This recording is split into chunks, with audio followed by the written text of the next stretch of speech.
Welcome to our very condensed version of the history of plumbing. Here in 1440, those peasants out there do their business in their hovels with their pigs and their goats, though sometimes in the woods. That's where I ride with my horses. Ooh.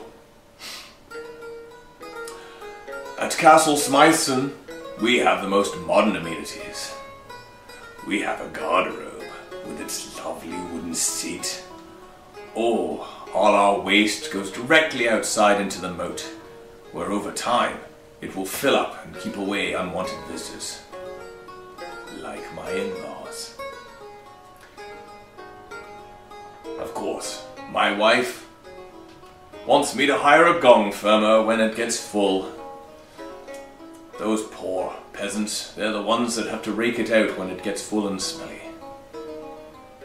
The merchants, however, they're sort of in between. They're not quite as, luxurious as we are.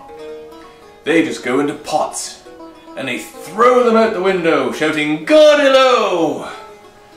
Just to give those passers-by a bit of warning, of what's coming their way. Ooh, that's pretty gross. Of course, when I was out in my carriage the other day, I heard someone shouting, "Loo!" But that will never catch on.